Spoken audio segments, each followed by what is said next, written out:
I'm Matt Bouchard with REITs.com, here at the Wynn Las Vegas for REITWorld 2015, NAREIT's annual convention for all things REIT. Joining me for this CEO Spotlight is Stephen Schmitz, Chairman and CEO of American Residential Properties. Stephen, thanks so much for joining us. Sure, good to be here, man. Now, we've done a number of these interviews together in the past, and it seems like every time we talk, the fundamentals are strongly in your sector's favor. You think that's going to be the same story in 2016? I do, and in a lot of ways stronger, Matt. It's interesting to watch this industry as it's developed super fast, gone from phase to phase.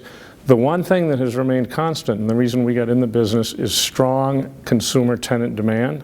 The tenant demand, if you pick the right spots, which we think we have, the tenant demand remains very, very strong for this business. And so as people work out operating issues and get a lot better at running their platforms, I think the opportunity now is greater than ever, just because there's more and more people running homes today, and it's okay to run a home today.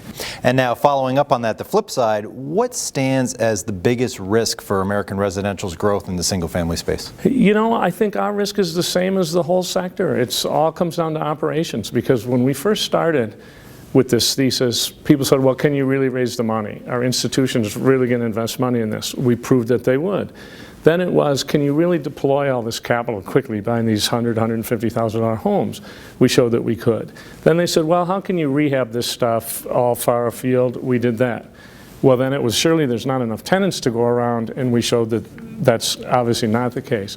Now, the toughest challenge, and maybe the final challenge, is can you really run this adequately to generate enough return on investment to continue to attract institutional capital? And that's what we need to prove as a company, that's what we need to prove as an industry, and that all comes down to refining our operating systems, getting them all as tight as can be, because this is still a business of pennies. And so it's building process, procedure, how we do things to squeeze the pennies out.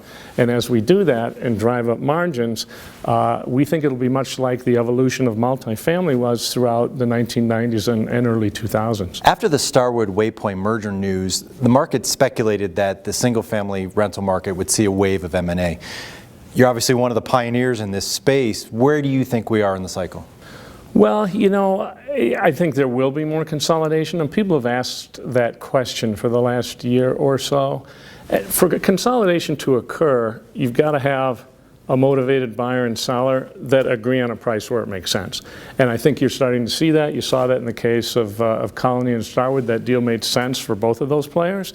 And I think we will see more of that as the business, as deals start to make sense in terms of who are good operators, who's got homes where is there overlap, where can a deal be done that benefits both shareholders, because we all have shareholders we're looking out for. Okay. Stephen, thank you so much for joining us. My pleasure, Matt. I appreciate it.